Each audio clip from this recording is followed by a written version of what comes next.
Amazing channel study and fun with Bhanu. कैसे हैं आप लोग? उम्मीद करता हूँ आप सभी ठीक होंगे। तो आज के वीडियो में हम लोग देखने वाले हैं कि रेस्पिरेशन, आज रेस्पिरेशन के हर एक प्रोसेस को कवर करने वाले हैं। इसमें हम लोग इसके टाइप्स को देखेंगे, कौन कौन से टाइप्स। एक देखेंगे एरोबिक, ठीक है, और दूसरा देखेंगे एनएरोबिक। क्या होता है एनएरोबिक? तो इसको हम लोग इस वीडियो में कवर करने वाले हैं। तो आइए बिना देर किए हम लोग वीडियो को स्टार्ट करते हैं। तो पहले जो होता है, पहले समझते हैं कि रेस्पिरेशन प्रोसेस क्या होता है। क्या होता है भाई रेस्पिरेशन प्रोसेस? तो ये एक ऐसा प्रोसेस होता है जिसमें क्या किया जाता है कि ऑक्सीजन को लिया जाता है। क्या करने के लिए लिया जाता है भाई? क्या करेंगे हम लोग ऑक्सीजन को? तो उसका यूज करेंगे और बर्न करेंगे किसको? फूड को, जिससे हमें क्या मिल सके? ऑक्सीजन एनर्जी मिल सके और फिर एलिमिनेट कर सके किसी कार्बन डाइऑक्साइड को हम लोग एलिमिनेट कर सके, मतलब छाड़ सके, कार्बन डाइऑक्साइड को बाहर निकाल सके और एनर्जी को पा सके, ठीक है ना। इसी प्रोसेस को बोलते हैं रेस्पिरेशन या फिर सेलुलर रेस्पिरेशन। क्या बोलते हैं? रेस्पिरेशन यानी कि सेलुलर रेस्पिरेशन। अब ये प्रोसेस होता है कैसे? तो एक बार हम लोग इस फ्लो चार्ट से देख लेते हैं। तो इसमें होता है 6C6H12O6, जो कि हम लोग क्या बोलते हैं? जनरली इसको ग्लूकोज बोलते हैं। इसके साथ ऑक्सीजन मिलता है, ये दोनों बर्न होंगे, ठीक है ना। तो इसमें हमें कार्बन डाइऑक्साइड निकाल दिया जाएगा, ठीक है, और 6H2O वाटर मिलेगा हमें और एनर्जी मिलेगी। तो ये एनर्जी हमारी स्टोर हो जाएगी, वाटर भी हमारा स्टोर हो जाएगा, फिर उसके बाद से एक्सक्रीट हो जाएगा, एग्जिस्ट हो जाएगा, ठीक है ना। फिर आगे देखेंगे हम लोग रेस्पिरेशन के कुछ प्रोसेस, ये क्यों होता है, कैसे होता है, क्या कब कब होता है। तो देखिए ये एक कंब्यूशन रिएक्शन है। कंब्यूशन रिएक्शन का मतलब इसमें मतलब बर्निंग का यूज़ किया जाता है, फायर का यूज़ होता है, ठीक है। तो ये नहीं कि हमारे शरीर के अंदर फायर का यूज़ होता है, but it reacts with thermal energy इसमें यूज़ होती है, ठीक है ना। फिर उसके बाद से बोलेंगे it takes place inside the cell, तो ये सेल के अंदर ये प्रोसेस होता है, ठीक है। और एनर्जी जो रिलीज होता है उसे स्टोर कर लिया जाता है in the form of ATP. ATP क्या होता है? Adenosine triphosphate. इसका मतलब ये होता है जो एनर्जी होती है ना, जैसे हर एक चीज़ की एक यूनिट होती है, तो वैसे एनर्जी जो होती है वो एक कॉइन्स, ये एटीपी को मानेंगे हम लोग एक कॉइन। क्या मानेंगे? कॉइन। कैसी कॉइन्स? तो एटीपी जो होता है ये एनर्जी कॉइन्स होती है, ठीक है, इसके रूप में वो स्टोर होता है। तो अगर हम देखें उसके बाद से इसी के साथ साथ एक एडीपी होता है, एटीपी के साथ साथ एडीपी भी सुना जाता है, जो कि एडिनोसिन डाइफॉस्फेट होता है, ठीक है ना। अब देखिए हम लोग पढ़ेंगे टाइप्स ऑफ रेस्पिरेशन। तो टाइप्स ऑफ रेस्पिरेशन में क्या होता है? पहला जो रेस्पिरेशन का टाइप होता है वो होता है एरोबिक रेस्पिरेशन। कौन सा रेस्पिरेशन होता है? Aerobic respiration. अब भाई एरोबिक रेस्पिरेशन कैसा होता है, क्यों होता है, कौन सा रेस्पिरेशन होता है, ठीक है ना। इसमें क्या प्रोसेस होता है? तो जो रेस्पिरेशन ऐसा है इसमें ऑक्सीजन का यूज़ किया जाता है, इसमें रेस्पिरेशन कहते हैं, एरोबिक रेस्पिरेशन कहते हैं। फिर इसमें क्या एरोबिक का जो क्यों बोला जाता है इसे एरोबिक रेस्पिरेशन हम लोग क्यों बोलते हैं? तो इसमें क्योंकि इसमें ऑक्सीजन कंटेंट होता है। एरोबिक का मतलब होता है विद एयर, तो इसमें ऑक्सीजन रहता है, मतलब एयर को लिया जाता है, इस वजह से एरोबिक बोला जाता है। और एरोबिक रेस्पिरेशन में जो ग्लूकोज होता है, ग्लूकोज फूड होता है, वो कम्प्लीटली क्या होता है? ब्रोक डाउन हो जाता है किसमें? कार्बन डाइऑक्साइड में, वाटर में, और ऑक्सीडेशन के प्रोसेस है, ठीक है ना। तो कार्बन डाइऑक्साइड और वाटर में जो हमारा ग्लूकोज होता है वो कन्वर्ट हो जाता है, इसी वजह से इसको बोलते हैं क्या? Aerobic respiration. और किस प्रोसेस की वजह से होता है? ऑक्सीडेशन होता है, ऑक्सीजन रहेगा तभी ऑक्सीडेशन प्रोसेस होगा, तो इस वजह से हम लोग इसको एरोबिक रेस्पिरेशन बोलते हैं। तो इसका एक फ्लो चार्ट हम लोग देखें तो यहाँ पे हमने वो बनाया हुआ है, यहाँ पे बनाया गया है, आप ध्यान से देख सकते हैं। मैं आपको बताता हूँ कैसे कैसे कौन सा प्रोसेस एक्ट करता है। तो पहले ग्लूकोज होता है, ठीक है ना, इसका मॉलिक्यूल 1 है। कितने मॉलिक्यूल्स हैं इसके? 1 है, ठीक है ना। अब क्या किया गया? ये 1 मॉलिक्यूल ग्लाइकोलिसिस प्रोसेस किया। ग्लाइकोलिसिस प्रोसेस कहाँ पे होता है? साइटोप्लाज्म में होता है। साइटोप्लाज्म में ग्लाइकोलिसिस प्रोसेस होता है, ठीक है ना। अब साइटोप्लाज्म में ग्लाइकोलिसिस, ये हमें याद करना होगा कौन सा प्रोसेस कौन से पार्ट में होता है। तो साइटोप्लाज्म में ग्लाइकोलिसिस होता है, उसके बाद से पायरुवेट बनता है, पायरुवेट पायरुविक एसिड, इसके 2 मॉलिक्यूल्स होंगे। इसके बाद से बनेगा हमारा क्रेब्स साइकिल प्रोसेस होगा, जो कि ऑक्सीजन रहने की वजह से होता है। क्रेब्स साइकिल कहाँ पे होता है? माइटोकॉन्ड्रिया में होता है। तो एरोबिक रेस्पिरेशन में क्रेब्स साइकिल माइटोकॉन्ड्रिया में होगा, ठीक है ना। और उसके बाद से ब्रेक डाउन होगा CO2 का, फिर H2O का, और ATP मतलब एनर्जी कॉइन्स का, ठीक है ना। तो एनर्जी कॉइन्स भी कितने एनर्जी कॉइन्स बनते हैं? 38 एनर्जी कॉइन्स बनते हैं, ठीक है ना। चलिए भाई आगे बढ़ते हैं। फिर बोला गया है कि जो एरोबिक रेस्पिरेशन होता है, ठीक है ना, वो प्रोड्यूस करता है कंसिडरेबल, क्या कंसिडरेबल होता है भाई? तो considerable amount of energy by the use of organism which gets store in the ATP molecules. तो बोला यही गया है कि जो जिस ऑर्गेनिज्म को जितनी जरूरत है एनर्जी की, उतनी एनर्जी इसके द्वारा प्रोड्यूस की जाती है, ठीक है ना, एरोबिक रेस्पिरेशन में। फिर बोला गया the breaking down of the stored in the glucose food during the aerobic respiration which carried out by the most of the organism can be represented as above। तो जो भी रेस्पिरेशन का process होता है उसको रिप्रेजेंट किया गया है यहाँ ऊपर, हम लोग यहाँ पे देख लिए हैं। एक बार फिर से मैं दिखा देता हूँ, आप लोग इससे अच्छे से नोट कर लेंगे। और हाँ, जब भी हम एरोबिक रेस्पिरेशन को डिफाइन करेंगे क्वेश्चन या आंसर में, 5 नंबर के 3 नंबर के क्वेश्चन में ये आता है, तो हम लोग क्या करेंगे? इस फ्लो चार्ट को हमें बनाना होगा, तभी हमें क्या होगा, इससे क्या होगा, अगर हम लोग यहाँ पे थोड़ा सा डिफिनेशन में थोड़ा सा मान लीजिए कहीं पे थोड़ा सा मान लीजिए कट गया हो, या फिर थोड़ा सी राइटिंग ना सही हो, तो वो क्या करेगा? हमारे इस फ्लो को देख के अच्छे से फिजिक्स एग्जामिनर आंसर दे सकता है, ठीक है ना। ठीक है, आगे बढ़ते हैं। तो आगे हम लोग पढ़ेंगे एनाएरोबिक रेस्पिरेशन। तो एनाएरोबिक रेस्पिरेशन का मतलब यही होता है कि इसमें अब देखिए एरोबिक का जस्ट ये उल्टा होगा, इसमें रेस्पिरेशन टेक प्लेस होगा बट विदाउट ऑक्सीजन, ठीक है ना, इसीलिए इसे एनाएरोबिक बोलते हैं। अब एनाएरोबिक का मतलब ये होता है कि ऑन मतलब विदाउट एयर, क्या हो, एनाएरोबिक का मतलब होता है विदाउट एयर, देख लीजिए, ठीक है। अब देखिए माइक्रोस्कोपिक जो ऑर्गेनिज्म होते हैं जैसे ईस्ट हो गया, फिर सम बैक्टीरिया हो गया, वे इस प्रोसेस का यूज करते हैं रेस्पिरेशन के लिए। इन्हें क्या जाता है, फर्मेंटेशन प्रोसेस भी इसे बोला जाता है। तो एनाएरोबिक के प्रोसेस में क्या होता है कि जो एनाएरोबिक रेस्पिरेशन होता है इसमें माइक्रो ऑर्गेनिज्म ईस्ट को ब्रेक डाउन करते हैं, किसमें, ग्लूकोज में, फूड ग्लूकोज में कर देते हैं और इथेनॉल में चेंज करते हैं। उसके बाद से क्या होता है, इथेनॉल में चेंज करने के बाद ओ सॉरी हाँ, तो इथेनॉल में जब चेंज कर देते हैं और ग्लूकोज में चेंज कर लेते हैं, ठीक है, 1 मिनट, हाँ, तो ये चेंज करते हैं किसे, ब्रेक डाउन करते हैं ग्लूकोज को किसमें, इथेनॉल में चेंज करते हैं, कार्बन डाइऑक्साइड में, और रिलीज करते हैं एनर्जी, तो एनर्जी भी बनाते हैं। तो ये क्या क्या बनाते हैं, इथेनॉल बनाएंगे, कार्बन डाइऑक्साइड बनाएंगे और एनर्जी भी रिलीज करेंगे, ठीक है ना। आगे बढ़े तो इसके फ्लो को देख ले, फ्लो चार्ट के इससे हेल्प से हम लोग अच्छे से समझ सकते हैं। तो भाई आइए पहले एक बार देख लेते हैं एक नज़र फ्लो चार्ट पर, ठीक है ना।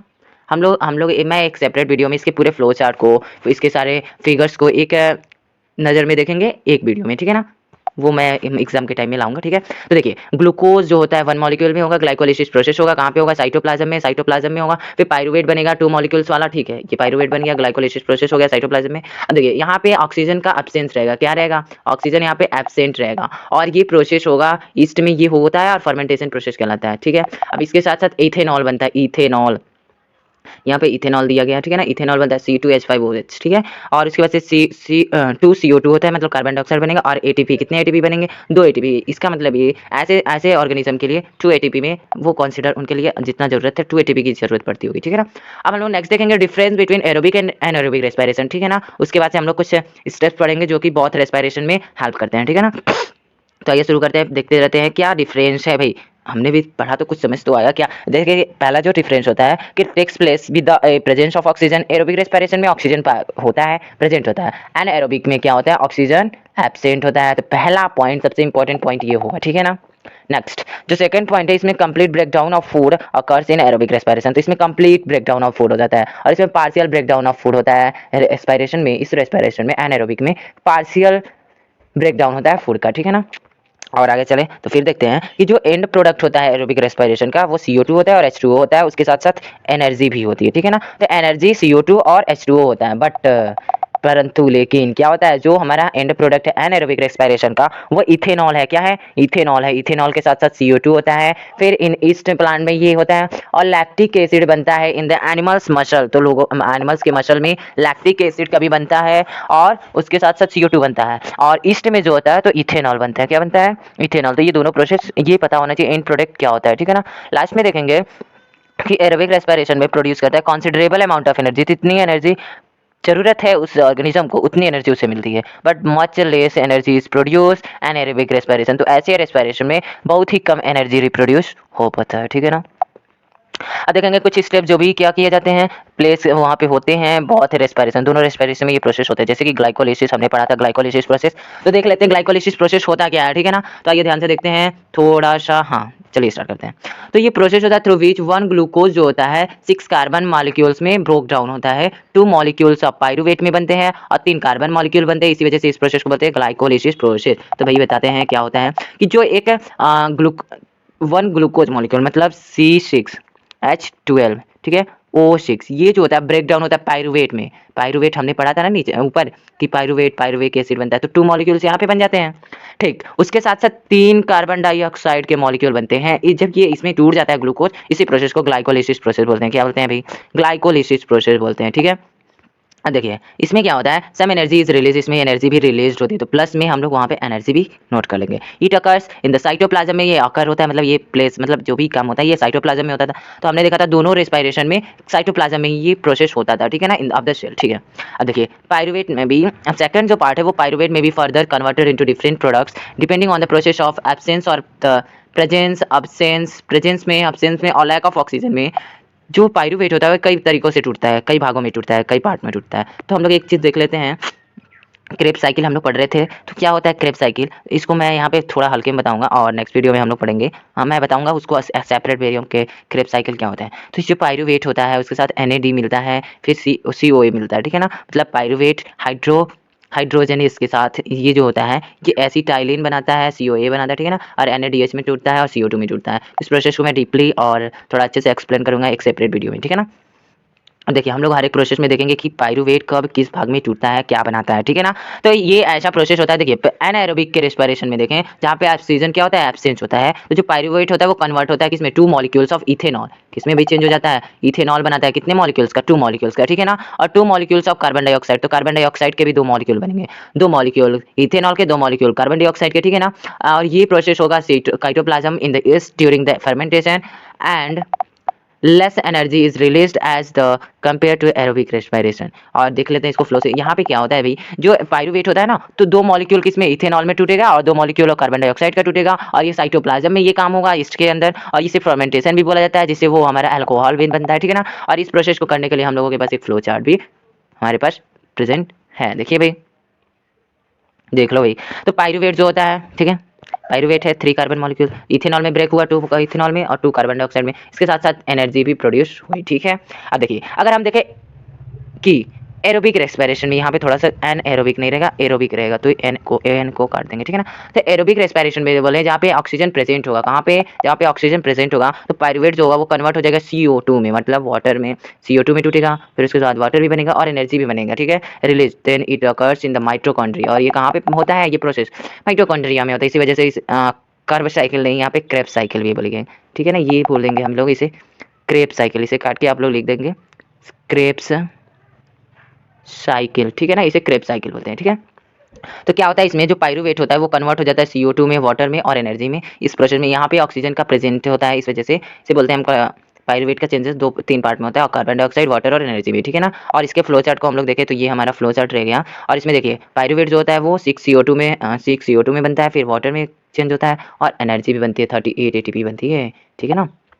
अब देखिए लास्ट प्रोसेस देखेंगे जो in the case of lack of oxygen, यहाँ पे तो ऑक्सीजन पहुंचेगा ही नहीं, तो क्या हो जाएगा, पाइरूवेट ब्रोक डाउन होगा किसमें, 3 मॉलिक्यूल्स ऑफ लैक्टिक एसिड के बाद 3 मॉलिक्यूल में चेंज होगा, ठीक है ना, ब्रोक डाउन हो जाएगा। And some energy is released in the muscle cell, में कुछ एनर्जी भी रिलीज हो जाएगी। अब देखिए क्या होता है, the buildup of lactic acid के स्ट्रैम्स भी काज करते हैं। जैसे कि जो लोग न्यू एक्सरसाइजेस करते हैं, मानी कुछ लोग न्यू जब शुरू करते हैं कि एक्सरसाइज करना और फिर बॉडी बिल्डअप करना, फिर वर्कआउट करना, तो क्या होता है कुछ दिन, मतलब शुरू के 2 दिन तक थोड़े पेन होती है। वो पेन क्यों होता है, ड्यू टू लैक्टिक एसिड, जैसे कि ऑक्सीजन वहाँ पे जल्दी जल्दी पहुंच नहीं पाता है, ऑक्सीजन का लैक होता है। इस वजह से जब रेस्पिरेशन का प्रोसेस होता है तो यहाँ पे पाइरूवेट तो बनता है, पाइरूवेट लैक्टिक एसिड में तब चेंज होता है, क्योंकि यहाँ पे ऑक्सीजन मिल ही नहीं पाता है। तो उसी इसी वजह से लैक्टिक एसिड बनता है। लैक्टिक एसिड बनने की वजह से हमारे मसल्स में ट्रैम्स आ जाते हैं, ट्रैम्स मतलब कुछ समय के लिए दर्द होता है, ठीक है। इस तीनों प्रोसेस को हम लोग एक फ्लो चार्ट में भी फिर से देख लेते हैं। तो देखिए भाई यहाँ पे हम लोग हाँ देखते हैं, तो ये बन गया हमारा, ये फ्लो चार्ट पूरा दिया हुआ है, ये हमारे एनसीईआरटी में भी ये फ्लो चार्ट दिया हुआ है, ठीक है ना।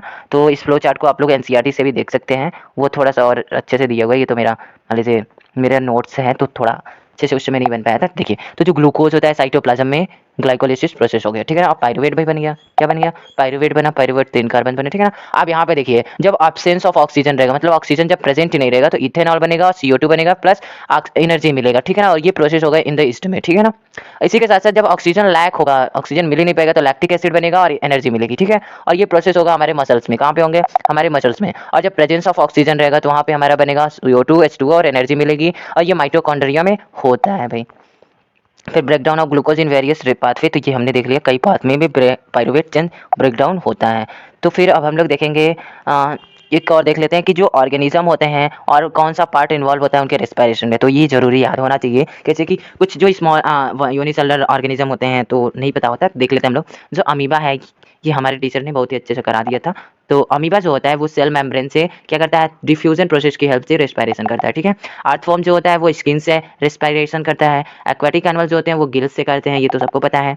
फिर फ्रॉग जो होता है वो स्किन और लंग दोनों से क्या करता है, रेस्पिरेशन प्रोसेस करता है, ठीक है ना। ह्यूमन बींग्स जो होते हैं वो नोज या लंग से करते हैं, तो ये तो हमें भी पता है, पहले नोज से हवा जाएगा फिर लंग्स में पहुंचता है, ठीक है। फिर बर्ड हो गए, लिजार्ड हो गया, डॉग, इंसेक्ट्स, ये किससे करते हैं भाई, ओह नो थोड़ा प्रॉब्लम देखिए, हाँ।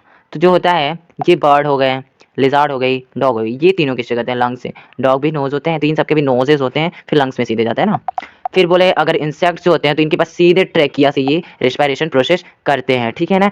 तो फिर अब इस वीडियो में इतना ही। एक इंपॉर्टेंट क्वेश्चन भी कर लेते हैं। तो इंपॉर्टेंट क्वेश्चन मैं एक ही करा रहा हूँ, फिर नेक्स्ट वीडियो में हम लोग इंपॉर्टेंट क्वेश्चन भी करते रहेंगे, हर एक चैप्टर के इंपॉर्टेंट क्वेश्चन भी मिलेंगे आपको। तो ये ऐसा यहाँ पे बोला ये गया है कि how energy is stored in cellular respiration में कैसे एनर्जी स्टोर होता है। तो energy is stored in the bond between फिस अरे भाई फॉस्फेट ग्रुप रहेगा, ठीक है ना, पीओ, जैसे कि एटीपी मॉलिक्यूल्स में तो हमने पढ़ा है जब रेस्पिरेशन होता है तो एनर्जी जो निकलती है वो एटीपी कॉइन्स के रूप में वो स्टोर हो जाता है। कितने एटीपी बनते हैं जब ऑक्सीजन प्रेजेंट होता है, 38 एटीपी बनते हैं, तो वो एटीपी के रूप में स्टोर होता है, ठीक है ना। तो इस प्रोसेस को यहाँ पे डिफाइन कर देंगे और यहाँ पे लिख देंगे। तब तक इसके लिए इस वीडियो में बस इतना ही, तब तक के लिए धन्यवाद। अगर आपको वीडियो पसंद आया हो तो लाइक शेयर कमेंट जरूर करें, अपने दोस्तों के साथ जरूर शेयर करें, और आप चाहते हैं कि वीडियोज़ के नोटिफिकेशन आपको मिलते रहे तो चैनल को सब्सक्राइब करें, साथ ही साथ बेल आइकन को दबाना ना भूलें।